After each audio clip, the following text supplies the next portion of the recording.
Di sebuah desa terpencil yang tersembunyi di balik perbukitan hijau, hidup pasangan suami istri yang begitu sederhana, Nino dan Rina.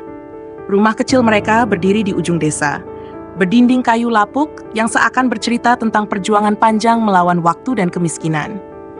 Namun, di dalam rumah itu tersimpan kehangatan yang tak ternilai, cinta tulus yang menjadi pijakan mereka menghadapi kerasnya hidup. Nino, seorang pria berusia 30-an dengan wajah lelah, duduk termenung di depan pintu rumahnya.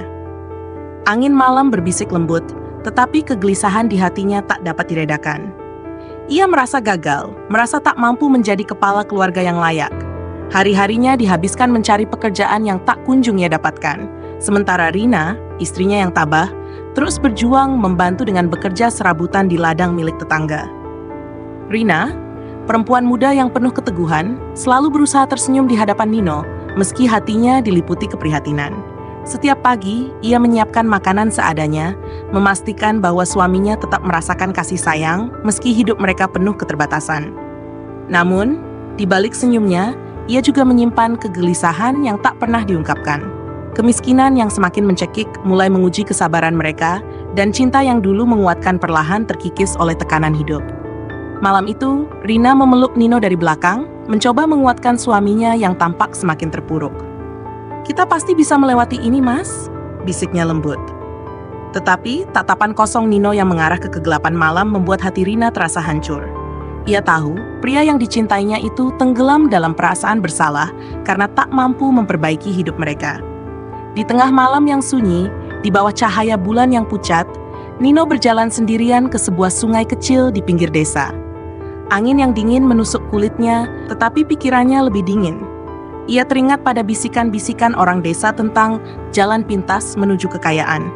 Sebuah perjanjian yang katanya hanya berani ditempuh oleh mereka yang putus asa. Benarkah itu hanya cerita, ataukah ada kebenaran di baliknya? Pertanyaan itu berputar di kepalanya, seperti bisikan gelap yang memanggilnya ke arah kehancuran.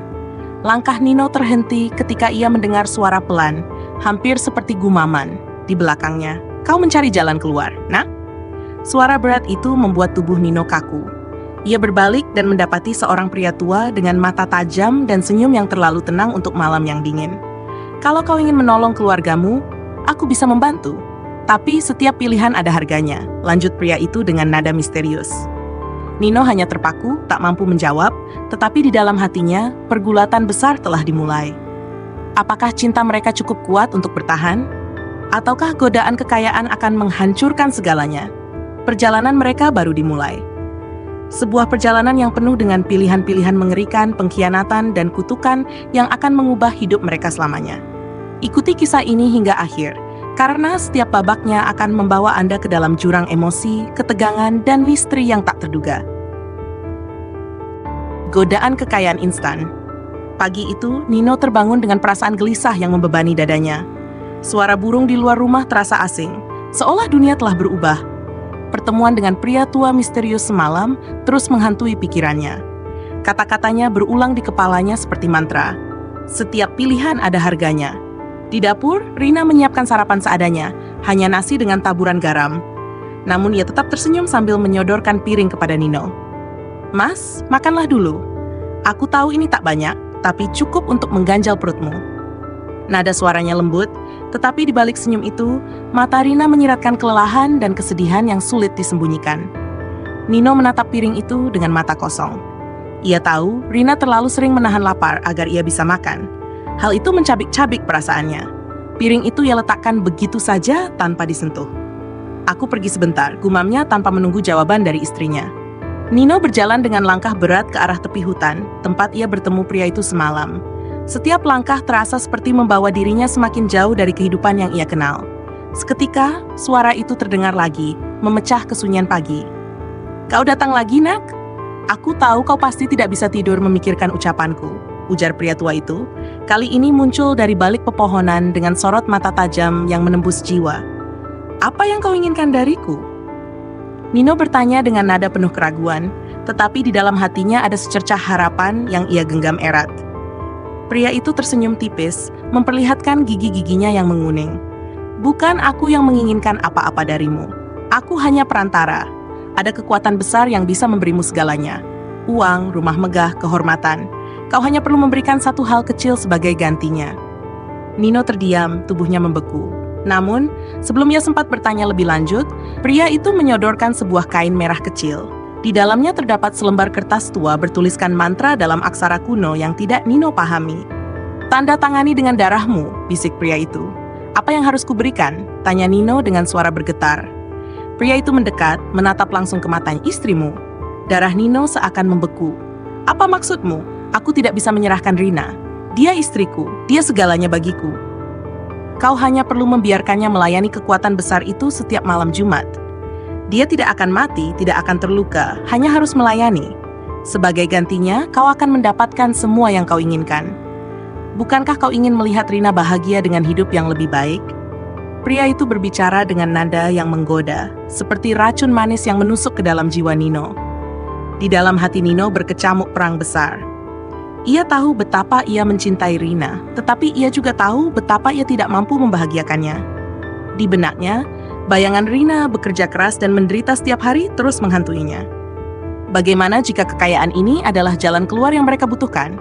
Bagaimana jika ini adalah satu-satunya cara agar ia bisa menjadi suami yang layak? "Apakah Rina akan tahu tentang ini?" tanya Nino akhirnya, suaranya nyaris tak terdengar. Pria itu tersenyum lebar. "Tidak, jika kau tidak memberitahunya." Dengan tangan gemetar, Nino menggigit jari telunjuknya hingga darah mengalir, kemudian menuliskannya di kertas tua itu. Angin mendadak berhembus kencang, memutar dedaunan di sekitar mereka, seolah alam sedang menyaksikan dosa yang baru saja tercipta. "Bagus," ujar pria itu, suaranya penuh kepuasan. Ia mengambil kain merah itu kembali dan menghilang dalam bayangan pepohonan. Ketika Nino pulang ke rumah, hal pertama yang ia lihat membuatnya tertegun. Rumah kecil mereka yang semula reyot kini berubah. Dinding kayu lapuk itu telah terganti menjadi tembok bata kokoh dengan cat putih bersih. Di halaman depan ada keranjang penuh uang kertas dan perhiasan emas yang berkilauan diterpa sinar matahari. Rina keluar dari dalam rumah dengan wajah penuh kebingungan. "Mas, dari mana semua ini? Apa yang terjadi?" tanyanya dengan suara gemetar, tetapi sorot matanya dipenuhi harapan bahwa penderitaan mereka telah berakhir. Nino memeluk Rina dengan erat, menutupi rasa bersalah yang membakar hatinya. Kita akhirnya diberkahi, Rin. Ini semua untukmu." Namun, di dalam hati Nino, ia tahu malam-malam berikutnya tidak akan pernah sama. Sebuah janji telah dibuat, dan harga dari kekayaan ini adalah sesuatu yang jauh lebih besar daripada yang ia bayangkan. Malam Jumat pertama sudah semakin dekat. Pengkhianatan, Nino menjual Rina. Malam Jumat pertama datang seperti ancaman yang tak bisa dihindari. Langit tampak gelap pekat, tanpa bulan, seolah malam itu telah menutup dirinya dari cahaya. Di dalam rumah yang kini penuh dengan kemewahan, Rina merasa ada sesuatu yang salah. Semuanya terjadi terlalu cepat. Rezeki yang datang tiba-tiba membuatnya gelisah. Tetapi ia memilih untuk percaya pada Nino. "Mungkin ini jawaban doa-doa kami," pikirnya. Nino duduk di kursi ruang tamu, diam memandang lantai. Kepalanya tertunduk dan keringat dingin mengalir di pelipisnya meskipun udara malam itu cukup sejuk. "Mas, kamu kenapa?" tanya Rina dengan lembut, menghampiri dan memegang pundaknya. Sentuhan hangat itu menusuk hati Nino lebih dalam daripada belati. Namun, ia tak berani menatap mata istrinya. "Enggak apa-apa, Rin. Mas cuma capek," jawabnya singkat sambil menghindari tatapan. Rina merasakan perubahan pada suaminya sejak mereka tiba-tiba menjadi kaya. Nino semakin sering termenung, dan ada kesan dingin dalam caranya berbicara. Namun, Rina tetap percaya bahwa Nino adalah pria yang ia cintai, pria yang ia percaya sepenuh hati. Ketika malam semakin larut, Rina mulai mengantuk dan menuju kamar untuk tidur. Tetapi malam itu berbeda. Ketika ia mulai memejamkan mata, suara asing mulai terdengar dari sudut kamar. Suara itu seperti gemuruh halus yang merambat di dinding, menyerupai dengungan yang tak beraturan. Perlahan, suara itu berubah menjadi langkah berat yang mendekat. Jantung Rina berdegup kencang. Ia membuka matanya, namun kamar itu kosong, hanya dipenuhi bayangan malam. Tiba-tiba hawa dingin menyergapnya. Rina merasa tubuhnya kaku, seperti ada kekuatan tak terlihat yang menahannya. Dari sudut matanya, ia melihat bayangan besar muncul di ujung kamar. Sosok itu tinggi, dengan tubuh besar dan mata menyala merah seperti bara api. Rina ingin menjerit, tetapi suaranya tercekat. Sosok itu mendekat, menatapnya dengan tatapan lapar. Kau milikku sekarang, desis suara berat itu menggema di dalam kepalanya. Malam itu, Rina terjebak dalam mimpi buruk yang nyata. Ia merasa tubuhnya melayang, disentuh oleh kekuatan yang tak terlihat, namun begitu nyata. Ketika ia terbangun keesokan paginya, tubuhnya terasa lelah, seperti telah menempuh perjalanan panjang. Yang membuatnya lebih terguncang adalah bekas cakaran di lengannya, seolah-olah sesuatu benar-benar telah menyentuhnya. "Nino!" Rina memanggil suaminya dengan panik. Nino, yang sedang duduk di meja makan, berpura-pura tidak mendengar. Tetapi ketika Rina berdiri di depannya dengan mata berkaca-kaca, ia tak bisa lagi menghindar. "Ada apa, Rin?" Nino mencoba bersikap biasa, meskipun ia tahu pasti apa yang terjadi semalam. Aku merasa ada sesuatu yang aneh.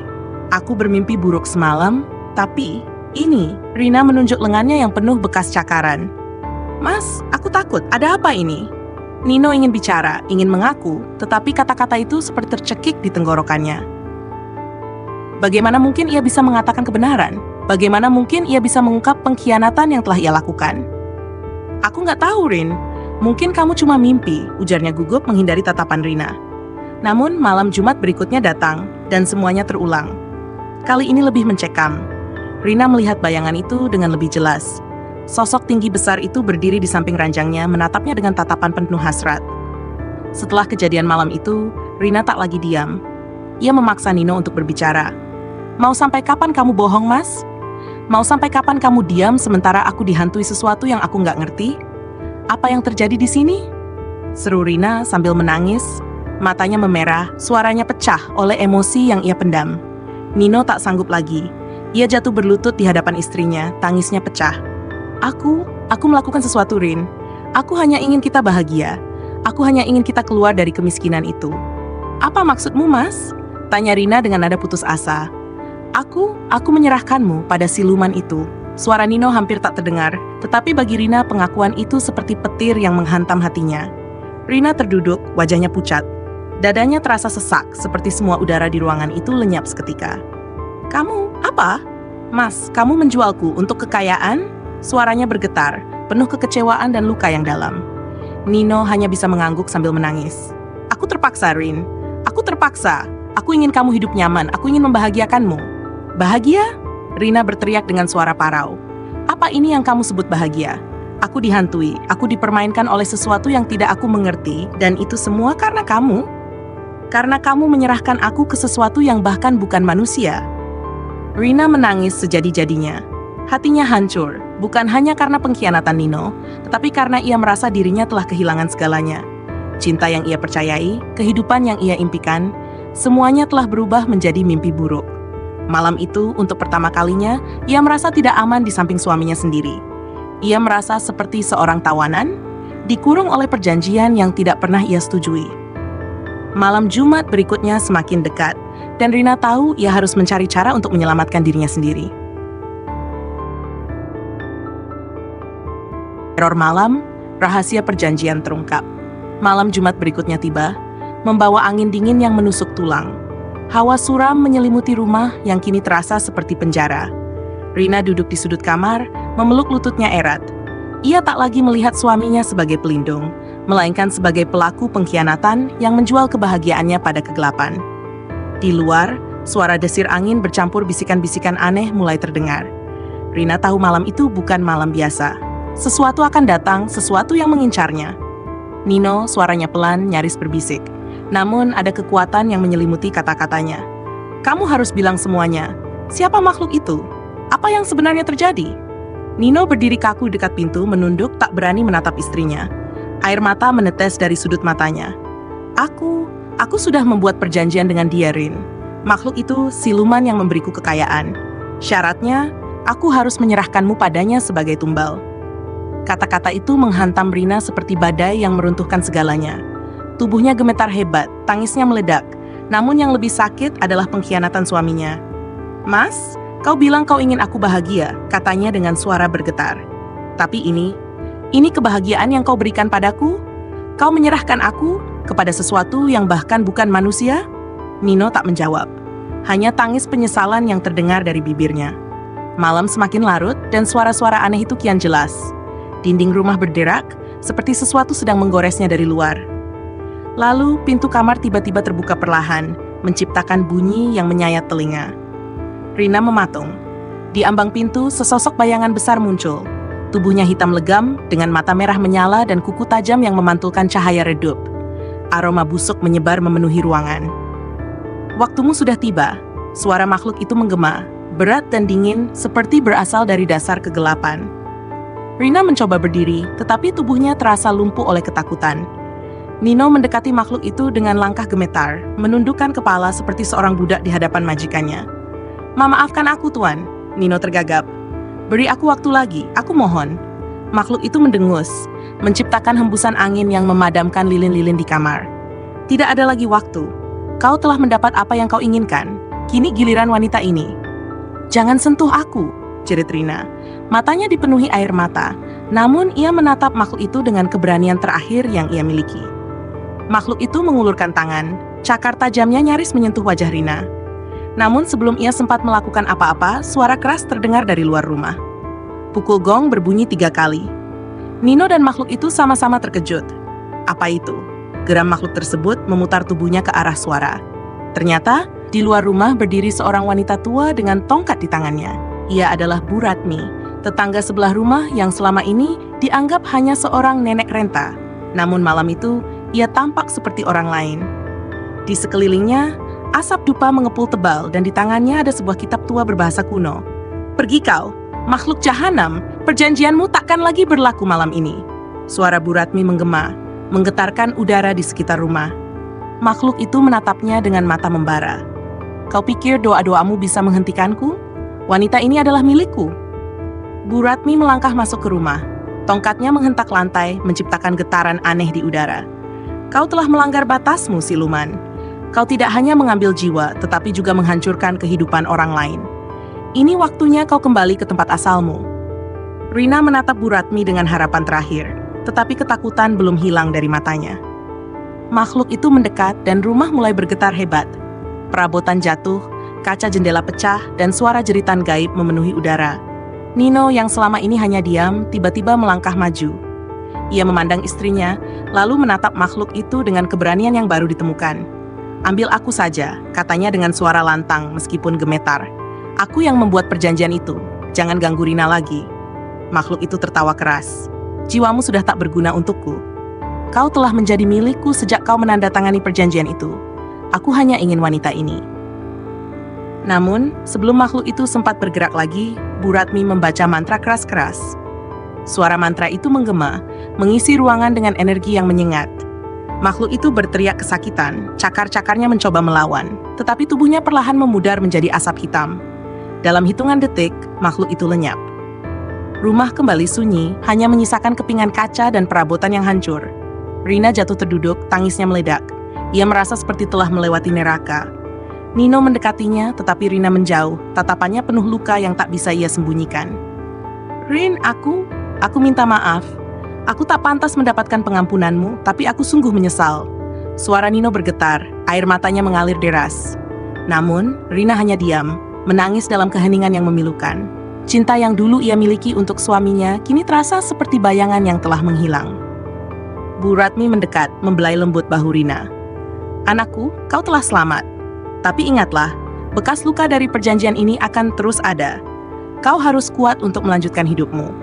Malam itu, rumah mereka menjadi saksi dari pertempuran antara cinta, pengkhianatan, dan pengorbanan. Tetapi bagi Rina, semuanya belum berakhir. Luka yang tertinggal di hatinya terlalu dalam untuk sembuh begitu saja. Penelusuran kebenaran, perjalanan ke dalam kegelapan.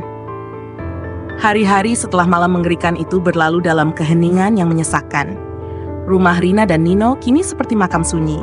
Cinta yang dulu mengisi ruang di antara mereka telah digantikan oleh dinding tebal rasa sakit dan pengkhianatan. Nino mencoba mendekat, tetapi Rina selalu menghindar. Hatinya terluka terlalu dalam untuk sembuh hanya dengan kata maaf. Namun, teror belum berakhir. Malam-malam Rina terus diganggu oleh mimpi buruk. Dalam mimpinya, ia melihat siluman yang lenyap malam itu muncul kembali, lebih besar dan lebih mengerikan. Makhluk itu berbicara dengan suara bergetar yang seolah memotong jiwanya. "Kau tidak bisa lari, perjanjian ini masih terikat oleh darahmu."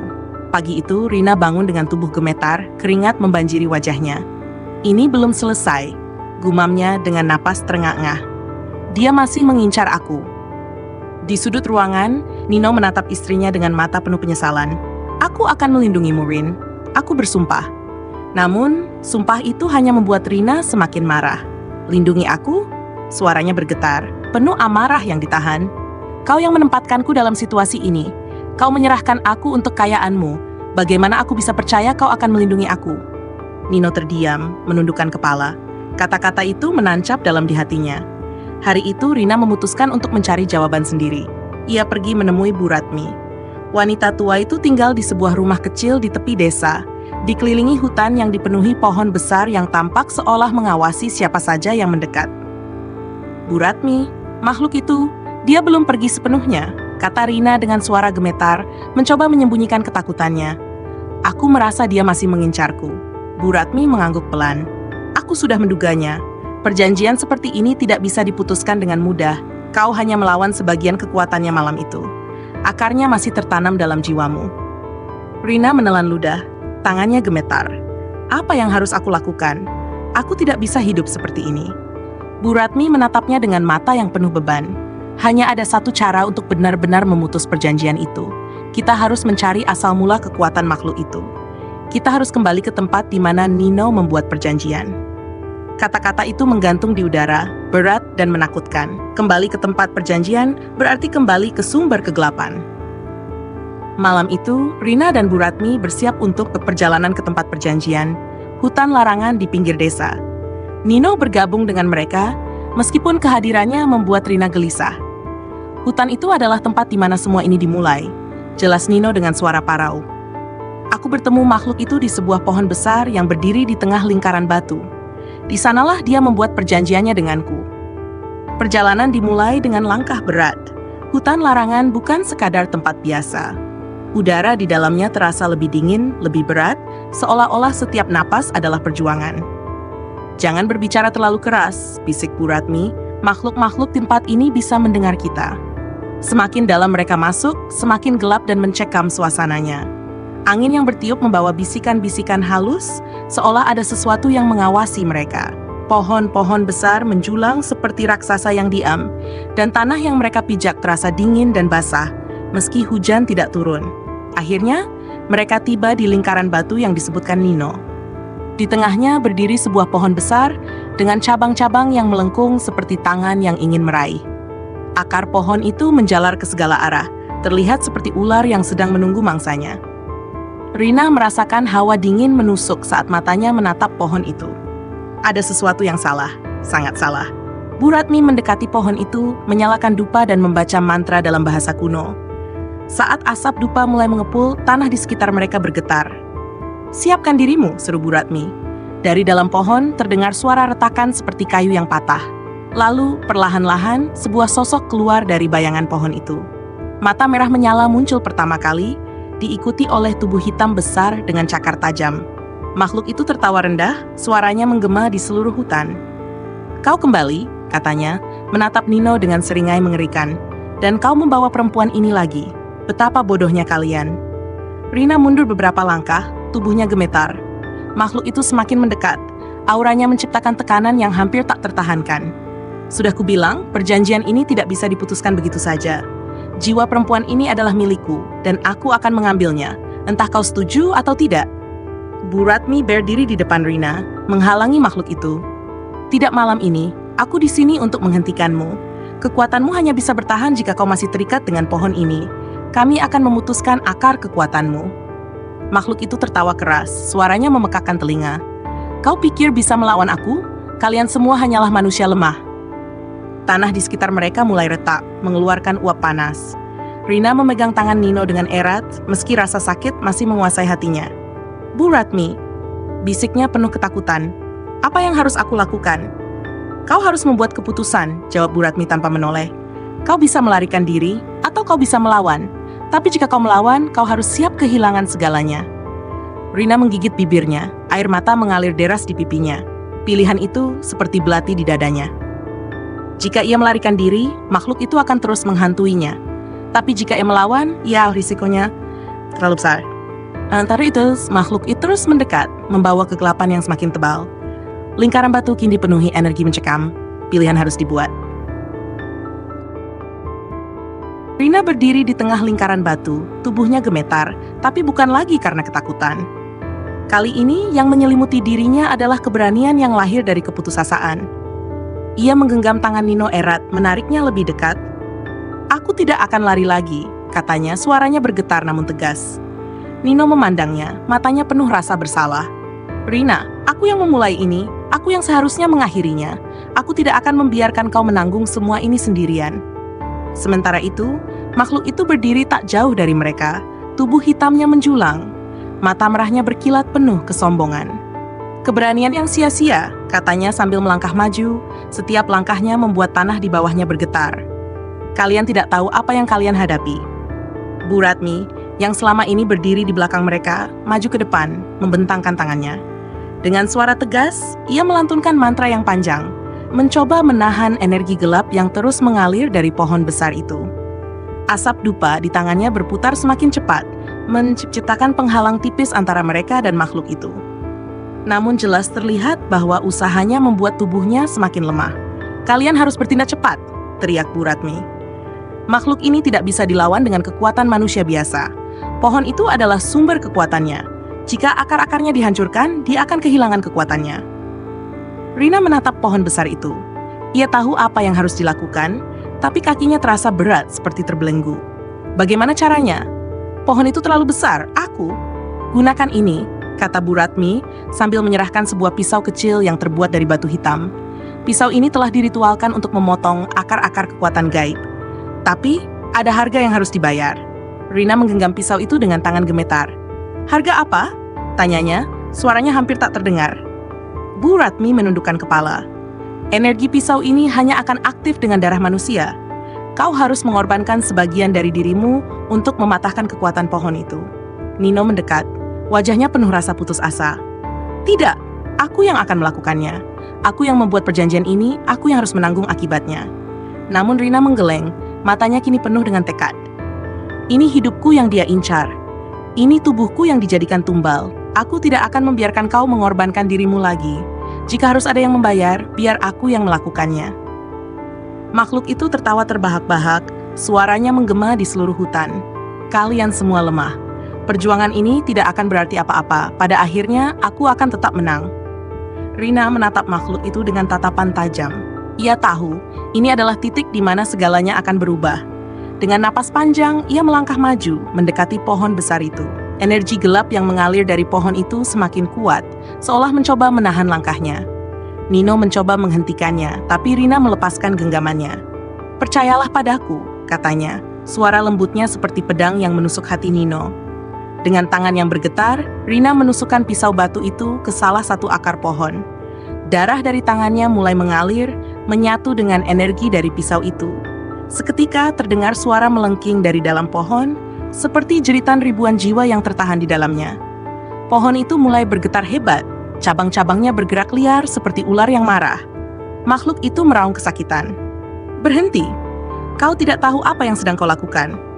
Namun, Rina tidak berhenti.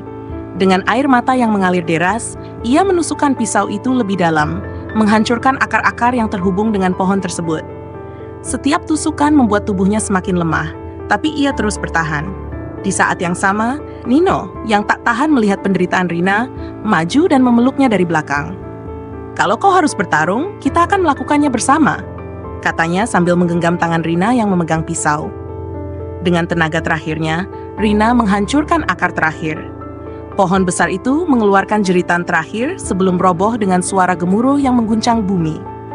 Tubuh makhluk itu mulai memudar, matanya yang merah berubah menjadi abu-abu kusam. "Ini belum berakhir." Makhluk itu berbisik dengan suara yang semakin melemah.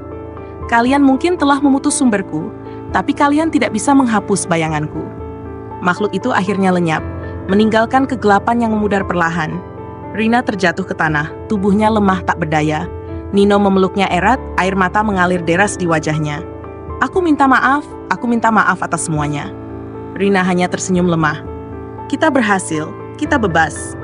Namun di dalam kegelapan, samar-samar terdengar suara lirih seperti bisikan angin, mengingatkan mereka bahwa bayangan itu mungkin belum benar-benar hilang. Setelah pohon itu runtuh, hutan yang sebelumnya dipenuhi dengan kegelapan dan aura jahat kini tampak sunyi, seolah-olah segala sesuatu telah terhapus dari dunia ini. Namun, bagi Rina dan Nino, ketenangan itu adalah sesuatu yang menakutkan, bukan kebebasan yang mereka harapkan. Rina terkulai lemas di pelukan Nino, napasnya terengah-engah, tubuhnya masih terasa panas dan lelah. Setiap inci tubuhnya berdenyut akibat rasa sakit yang luar biasa, dan darah yang terus mengalir dari tangannya membuat Nino semakin cemas. "Rina, jangan mati. Jangan tinggalkan aku." Nino meremas tangan Rina dengan panik. Air matanya mengalir tanpa henti. Rina tersenyum lemah, matanya yang penuh dengan keletihan tetap memancarkan keteguhan. "Aku tidak akan meninggalkanmu, Nino. Ini adalah pengorbananku untuk kita," katanya dengan suara yang hampir tak terdengar. "Aku memilihmu, aku memilih kita. Jangan menyesali apa yang sudah kita pilih, karena aku tidak menyesal." Nino menggelengkan kepala, tak bisa menerima kenyataan bahwa perjanjian itu telah merenggut hampir semua kebahagiaan mereka. "Tapi, ini semua salahku. Aku yang membuatmu terjebak dalam semua ini. Aku yang membawamu ke dalam kegelapan itu. Aku tidak bisa hidup tanpamu, Rina." Rina mengangkat tangannya yang gemetar, menyentuh wajah Nino dengan lembut. "Jangan salahkan dirimu. Kita hanya terjebak dalam keadaan yang tak bisa kita kendalikan. Tapi sekarang, kita bebas. Kita bisa memulai hidup baru, meskipun tidak akan pernah sama lagi." Dengan sisa-sisa kekuatannya, Rina menatap langit yang mulai cerah, sebuah tanda bahwa kegelapan yang menekan mereka mulai memudar. Di kejauhan, terdengar suara angin yang membawa harum bunga liar, seolah memberi tanda bahwa kehidupan baru dimulai. Namun, meskipun pohon itu hancur dan makhluk itu lenyap, Rina merasakan ada yang berbeda. Dalam jiwanya, ada sesuatu yang hilang, sesuatu yang tidak bisa dipulihkan hanya dengan pertempuran atau pengorbanan. Diri Rina seolah terikat pada sesuatu yang lebih besar dari kehidupan biasa, entah itu berkaitan dengan roh atau kutukan yang tak terhapus begitu saja. Nino melihat keteguhan dalam mata Rina, dan hatinya semakin sakit. "Apa yang kau rasakan, Rina?" tanyanya pelan. "Ada sesuatu yang salah, kan?" Rina menatapnya dalam-dalam.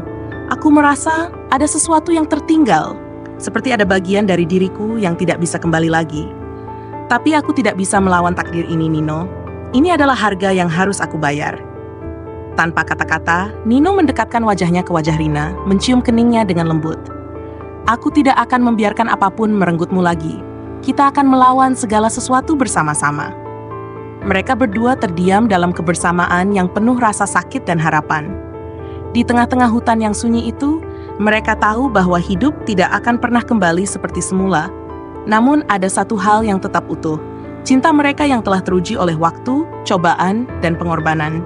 Setelah beberapa saat, Bu Ratmi mendekat, berjalan perlahan ke arah mereka. Wajahnya tampak lelah, tapi ada kedamaian yang terpancar dari dirinya. "Kalian telah melakukannya," katanya pelan. "Pohon itu telah dihancurkan, dan makhluk itu tak lagi bisa menguasai kalian." Rina memandang Bu Ratmi dengan mata penuh terima kasih, namun ada kesedihan yang terpendam di balik tatapannya. "Tapi, aku merasa ada sesuatu yang hilang dalam diriku. Sesuatu yang tidak bisa diperbaiki meskipun kita sudah bebas." Bu Ratmi mendekat dan meletakkan tangan di kepala Rina. "Kau telah memberikan segalanya untuk mengakhiri kutukan ini. Tak ada yang bisa mengembalikan hidup yang hilang, tetapi ada satu hal yang bisa kau lakukan. Kamu bisa memulai yang baru, perlahan. Tidak ada yang sempurna, dan tak ada jalan yang benar-benar mudah, tetapi selalu ada jalan untuk sembuh." Rina menunduk, merasakan kata-kata itu menyentuh hatinya. Perlahan dia menyadari bahwa meskipun dia telah kehilangan bagian dari dirinya, dia masih memiliki Nino. Cinta mereka tetap hidup, dan itu adalah kekuatan yang akan membawa mereka melewati segala ujian yang ada. "Nino," Rina berkata dengan suara serak, "bersamamu, aku merasa hidup lagi. Kita akan menghadapi dunia bersama. Tidak peduli apa yang terjadi pada kita selanjutnya." Nino menggenggam tangan Rina, matanya penuh tekad. "Apapun yang terjadi, kita akan melaluinya bersama, Rina. Aku janji."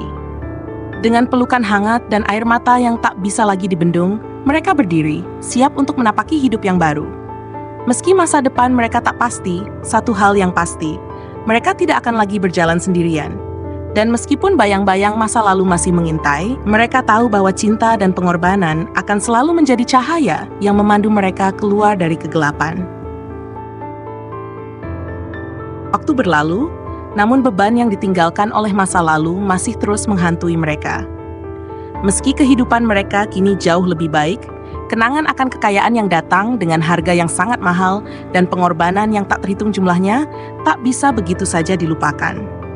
Rina dan Nino menjalani kehidupan yang sederhana, jauh dari segala kegemerlapan yang pernah mereka impikan. Mereka memilih hidup dengan cara yang lebih sederhana tetapi penuh makna. Namun, meskipun mereka telah berusaha melupakan semuanya, bayang-bayang siluman itu masih ada. Sesekali Rina merasakan angin yang dingin atau mendengar bisikan halus yang membawa ingatan tentang masa lalu. Ketika malam tiba, saat mereka berdua duduk di depan rumah yang sederhana itu, kadang-kadang Nino merasakan seolah-olah ada seseorang yang mengawasi mereka, meskipun ia tahu bahwa mereka telah bebas dari kutukan. Suatu malam, saat bulan purnama muncul di langit yang gelap, Rina terbangun. Ia merasa ada sesuatu yang aneh. Ia melihat bayangan gelap di sudut kamar, dan seketika tubuhnya kembali gemetar seperti dulu. Namun kali ini ia tidak terkejut. Ia hanya tersenyum lemah karena sudah tahu bahwa apapun yang terjadi, ia tidak akan lari lagi. Nino yang terbangun karena mendengar desahan Rina segera meraih tangannya. "Rina, apa yang terjadi? Apa itu?" tanyanya suara penuh kecemasan. Rina menatapnya dalam-dalam, matanya penuh dengan kebesaran hati yang mendalam. "Nino, semuanya sudah berakhir. Kita sudah melewati banyak hal. Kini, kita harus merelakan apa yang tidak bisa kita ubah." Nino menggenggam tangan Rina dengan kuat.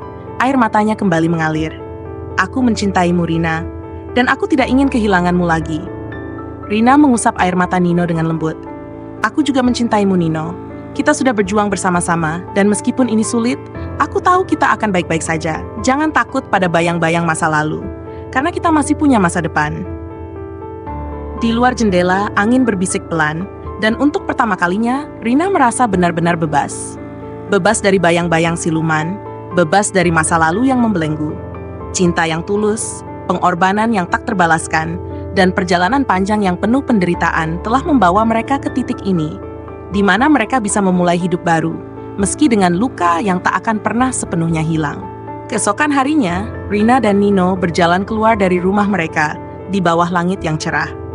Masyarakat desa yang pernah mencemooh mereka, kini melihat mereka dengan pandangan yang berbeda, lebih penuh dengan rasa hormat dan pengertian. Tidak ada lagi bisikan tentang kutukan atau cerita tentang siluman yang menakutkan. Mereka akhirnya bebas dari segala stigma yang pernah menimpa mereka.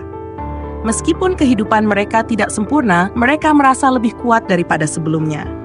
Setiap langkah yang mereka ambil kini penuh dengan harapan, penuh dengan kasih sayang yang tulus. Mereka sadar bahwa kebahagiaan sejati bukan terletak pada kekayaan atau kesuksesan semu, melainkan pada ketulusan hati dan kebersamaan. Cerita mereka adalah sebuah pelajaran hidup yang tak ternilai harganya. Tentang bagaimana hidup tak selalu berjalan sesuai rencana, dan terkadang kita harus berjuang keras untuk menemukan jalan kita. Tapi pada akhirnya, cinta yang tulus dan pengorbanan akan membawa kita pada kedamaian dan kebahagiaan yang sejati. Kisah Rina dan Nino mengajarkan kita bahwa tidak ada kesuksesan yang layak diraih dengan cara yang salah. Tidak ada kebahagiaan yang datang dengan harga yang terlampau mahal. Dan yang terpenting, kita selalu memiliki pilihan untuk memperbaiki hidup kita. Meskipun dunia terkadang seolah-olah ingin menenggelamkan kita dalam kesedihan dan kegelapan. Mari kita ingat bahwa setiap keputusan memiliki konsekuensi, dan kadang-kadang untuk memperbaiki kesalahan kita harus rela mengorbankan sesuatu yang sangat berharga. Namun pada akhirnya, keberanian untuk bertahan, untuk memilih cinta dan kebaikan, adalah apa yang akan memberi kita kedamaian sejati. Jangan lupa untuk berbagi cerita ini jika kalian merasa terinspirasi. Like, komen, dan subscribe untuk kisah-kisah bermakna lainnya. Sampai jumpa di cerita berikutnya.